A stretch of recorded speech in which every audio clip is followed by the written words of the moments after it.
welcome back to my channel. This is Dom and another one of my semi-regular updates on what I've been up to in our wonderful wargaming hobby. So let's have a look. So yeah, it's been a little while since I did an update, mainly because, as I said before, I like to collect enough things to talk about and show off, and at times I've blitzed painting and other times not an awful lot's happened, plus I haven't done as much wargaming as I would normally do, so been a couple of weeks since the last update. So anyway, let's have a look at some of the painting projects right now. Right, well, first up is some Gallic 28mm light or medium cavalry. When I did my showcase of what I've got in my Gallic forces and laid out all the troops I've collected over the years and painted more recently, I realised that I was a little light on, well, more than a little light on cavalry, and particularly lighter cavalry. I've got another load of Victrix heavy cavalry to do, but I bought, as you may have seen some of my recent updates, I bought some metal First Corps Crusader, and I think they were A&A heavy light cavalry. And so I've painted up the first unit of 12 of those. These are, yeah, I don't know, I can't remember which one. I think these are the First Corps ones, but I can't be certain. I'm pretty sure they are.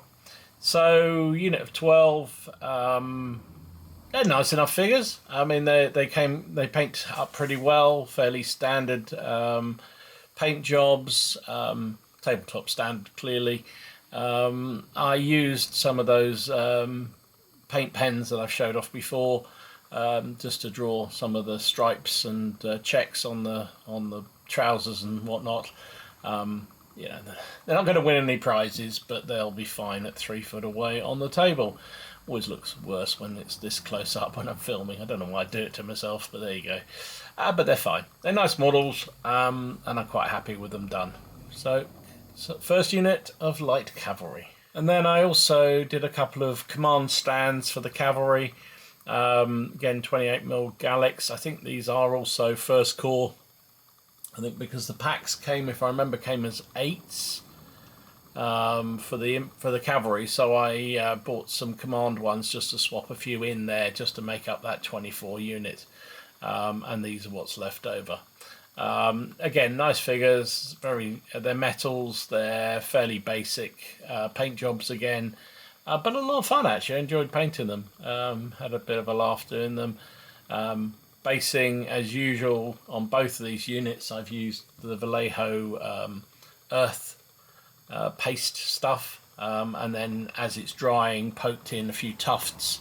Mixture there, some really cheap ones from the Amazon box of them you can buy, and also some better high quality ones from Tajima, which are really bright and vibrant, and I like putting a few of those in on the base, just particularly for command bases. I think it makes them look really cool. So there you go, done. Then talking about command bases, this is an infantry command base for the Gallic forces. I can't remember where I got this from, if I'm honest, but I quite like particularly like the Lord there with his scale armour. Mandatory Gallic warrior holding a severed head, of course, they always do, and the other guy with his horned helmet running forward to beat down a oppressive Roman, I guess. Nice figures to paint up, really enjoyed doing them. And you always need commanders, so it'll be useful as part of the forces that'll see action against those hideous Romans. Yeah, a lot of fun. Enjoyed doing these a lot. So next up, this is a battery of mortars from the Warlord Epic English Civil War / 30-year war armies. They're very new out. I saw them and I thought, you know what, I'm going to get some of those, particularly in honour of Martin, 7th son. If you saw these battle reports where he had a mortar, I think every single turn he fired and missed every single time. So I thought, well, what's better than one gun missing? We'll get a battery of them missing. So they're resin figures. quite nice detail. I think the resin holds the detail really well on these little epic fellas. When you buy the battery as a unit, you get the guy with the telescope as a sort of bonus thank you figure, and it all paints up pretty well indeed. So I must get back on having, I keep saying this, but I must have another game of 30-Year War epics, because I really have enjoyed them. But there you go, done. And then next up, I bought a box of War Games Atlantic Knights that were really designed for the Baron Wars. They cover a huge period of time, and I just thought I'd paint them up for the sheer hell of it. I probably will use these for the Baron Wars, for my Bruces in Ireland, even though they're probably far too late period in terms of their equipment. But they're colourful fellas.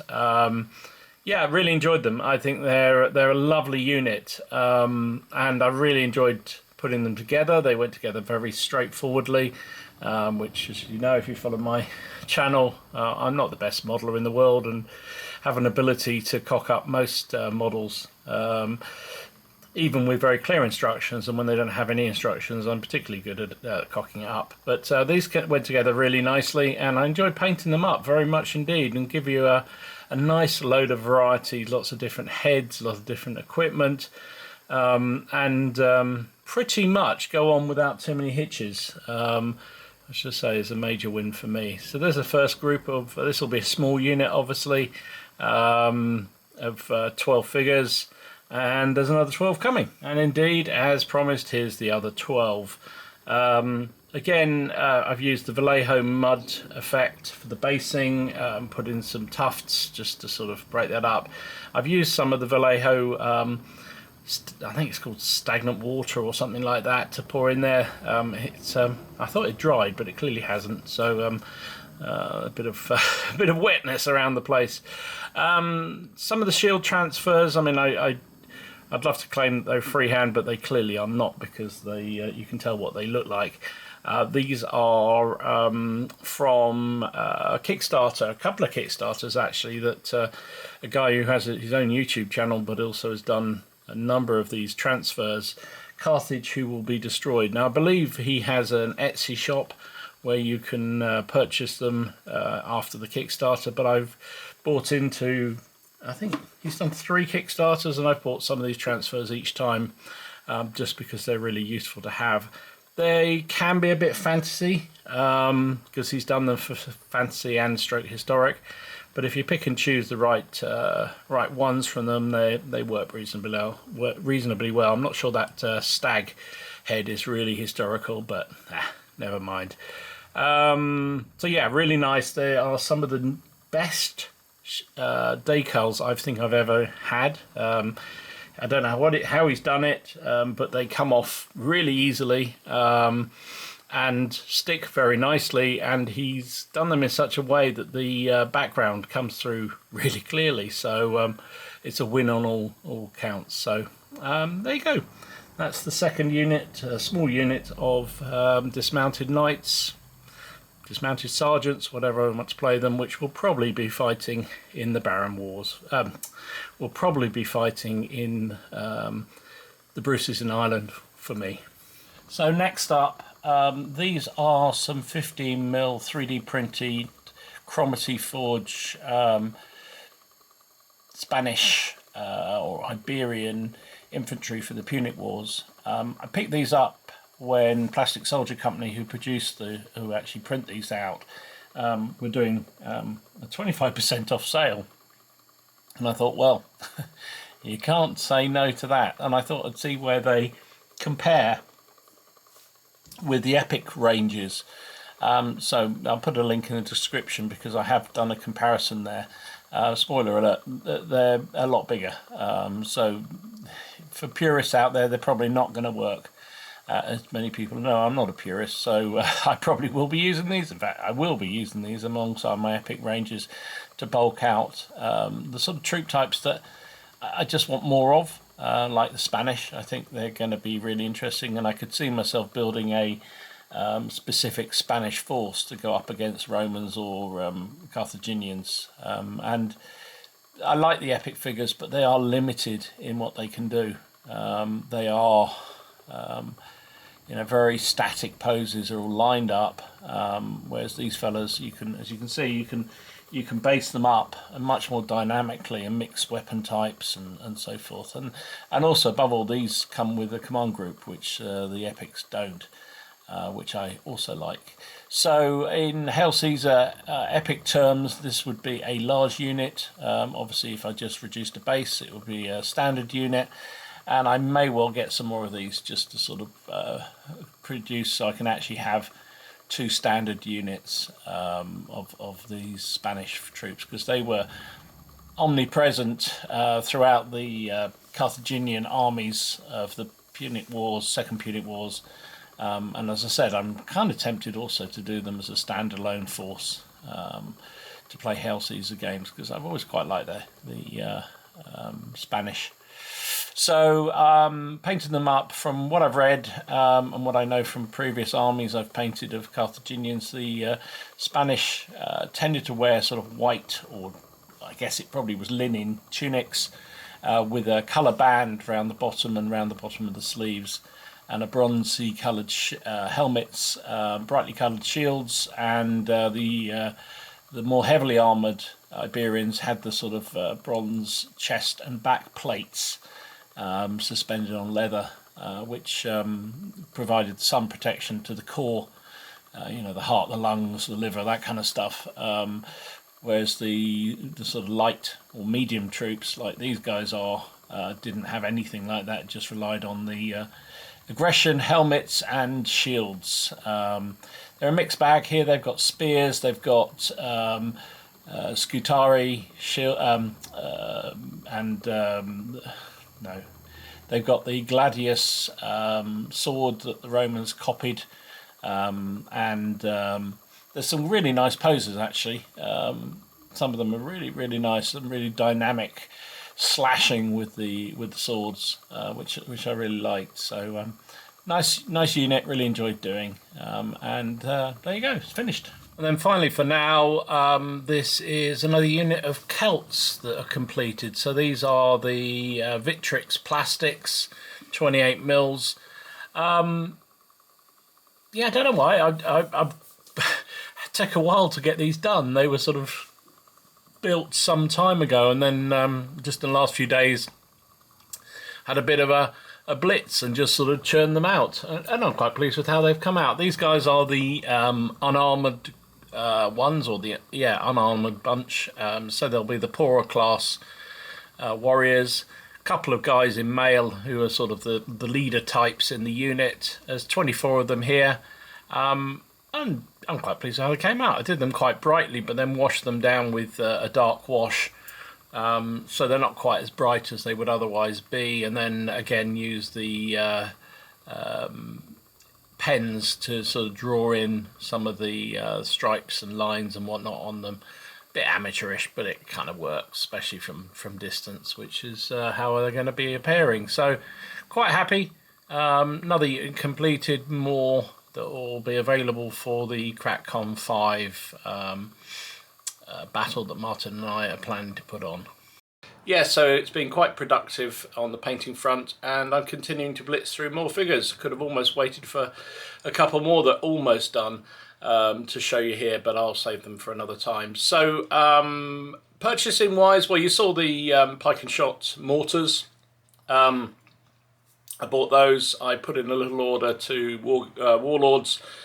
I needed a few more Celtic fanatics. Imogen had kindly bought me for Christmas a couple of packs of Crusader Gallic fanatics, and to make them into a unit I needed a few more. So in the Warlords supposed sale, I picked up, I think it was called a unit, I don't know, whatever. It was a number of them, so I've actually got more now than I need for another 24-man unit.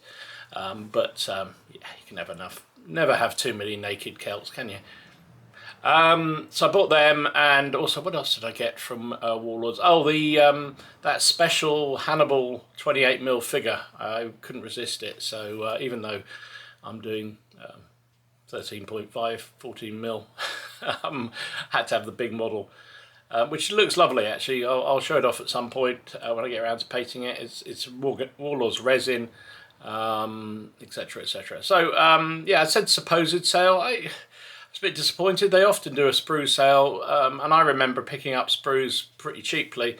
They didn't seem that cheap to me this time round. Maybe I'm just a bit sort of, you know, I don't know, channeling my inner Yorkshireman, but not that I am a Yorkshireman, but you know what I mean. So anyway, I did that. I also bought a load of Cromarty 15mm Hannibal, or Punit Wars 3D printed infantry and cavalry.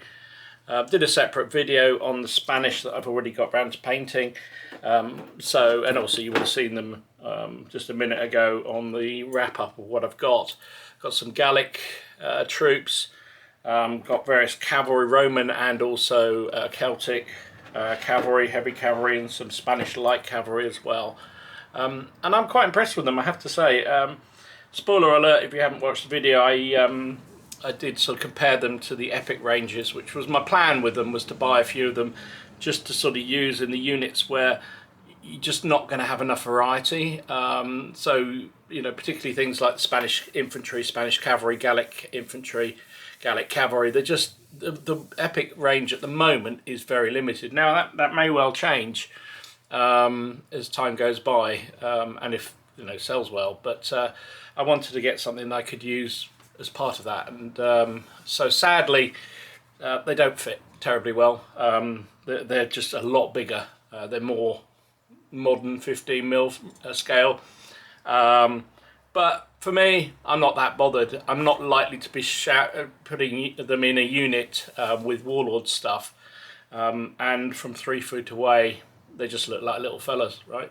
So so that was that. I took advantage. If you're interested in Cromarty figures, they are available through Plastic Soldier Company. I bought them when they were doing a discount, I think because they made some cock up with some other order, and I took advantage of that just to buy some. I think they were 25% off, something like in that order. So yeah, so I worked through my way through those over time. I've mentioned a few times that, sorry, reaching off screen. I've mentioned a few times that I'm planning to do an American Civil War project at some point. I've been, over the months and years, I've been collecting boxes of figures. Mad Sean from Metal Mercenary sent me some Rebels and various other things, and I think I'm going to do them as black powder 28mm. I might do a few that I can use as well, I don't know, sharp practice. I've watched Travis play sharp practice ACW, and it does seem brutal, but so that could be fun. Anyway, so one of the wargaming shops was selling or put notification that they were going to be putting their prices up on the Perry box sets, because Perry's have increased the prices on their plastic figures, and he said once the range has gone, obviously the new stock comes in at a new price, and he had quite a lot of American Civil War there, so so I bought some Zouaves, artillery, cavalry, and 2 boxes of Union infantry. So the Union infantry, which are more in line, I think, and then the skirmishing ones in sack coats. So yeah, as I say, I've got a lot of rebels now. I just need to start on some Union troops, because I guess I'm going to have to build both sides. I'm not sure that Jonathan or anybody else down the club has got 28mm. I may be surprised. Probably often asked. Anyway, I bought them. Given that most third-party retailers do manufacturers at sort of anything from 10 to 20% off the box price, the fact that they're all going up means I made a bit of money on that, or a bit back on that. What else did I buy? I'm trying to remember, looking around the room. I think actually that's it. I didn't buy anything else. Bought some paints actually, and also I bought a new photo light box, slightly bigger one in the Prime sale, because the one I've got was a bit small, and putting a backdrop in it was quite tricky. So you have to see if it makes any difference. I haven't used it yet, so we'll see. On gaming front, oh, so one other thing I wanted to talk about, and I did wonder whether I should actually mention this or not, but I know it pissed a lot of people off. A lot of my mates pissed me off. I didn't get that heavily involved in it, to be honest, but there was a video somebody put up, American chap put up, and I started to watch it, and frankly most of it was incomprehensible to me. I really didn't know what he was trying to say, but talking to Steve and Martin and others, he seemed to be bemoaning the fact that there weren't any true wargamers out there doing videos anymore, and that only true wargamers would do a video every single day, just, you know, covering exactly what they're working on and doing. And it also seemed to be a suggestion that if you were monetizing or getting some kind of kickback somehow, whether it's an affiliate link or somebody sending you stuff to promote, you just couldn't be trusted as a wargamer or as a channel. And it always happens whenever there's these questions around whether you should pay, whether people should monetize their channels or not. You get all these bloody do-gooders jumping in. Oh, I don't do my channel because I think it's more important to be, whatever the reason is. And I just get so, I mean, this community is brilliant in so many ways, but that is one way which just gets my craw. It is just like, what the heck does it matter? What, just so you know, and if you're in any doubt at all, YouTube will put videos on your videos, whatever. We'll put adverts on your video, whatever. There's no option to say no videos. Your only option is that once you hit a certain milestone, that you can monetize your channel, so that a tiny amount, and I mean a tiny amount, comes back to you of part of the money that they make through the advertising.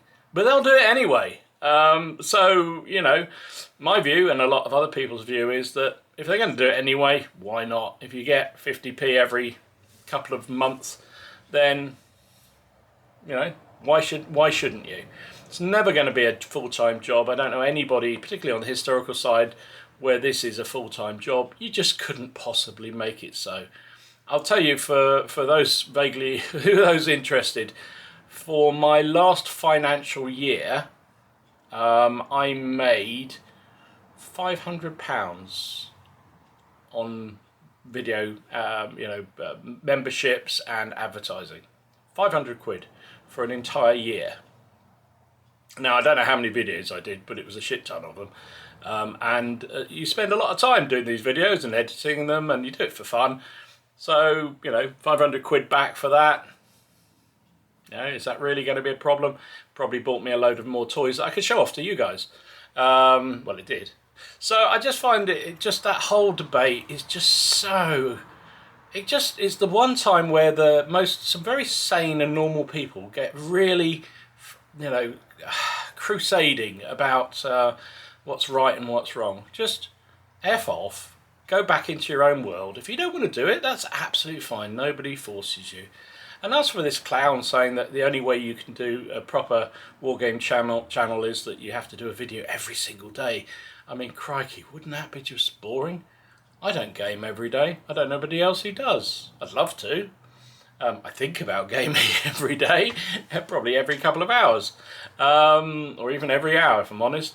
And I paint a lot, and I do game a lot, but I wouldn't video every single thing I do. It's just pointless. And the fact that I can't therefore be treated as a proper wargaming channel just is absolute bollocks. So anyway, so little rant there. Apologies if I offended anybody, but tough really. I mean, if you don't like it, don't watch it. Fast forward it. Hit the skip button. I don't care. So I get peanuts from it. But at the end of the day, it is what it is. Anyway, enough. Got that off my chest. Gaming wise, what I've been up to. So it's been an odd couple of weeks of gaming.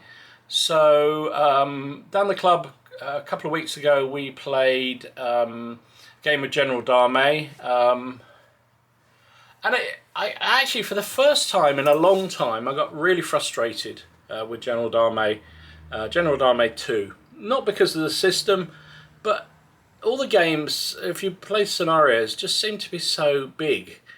And on a club night, we only have a couple of hours to play. By the time you've sort of set it all up and then had to clear it all down again in time for the hall closing. And so if you're playing a game, I kind of feel I want to at least get to a result point where you sort of feel something's going to be happening. But we didn't. We played a scenario. It was the Bridges of, oh gosh, which one? It was one of the Peninsula War games where the British, me playing British for the first time in a long, long time, had to attack and capture some bridges. Now, part of the problem was we hadn't really decided what we were going to play before we started.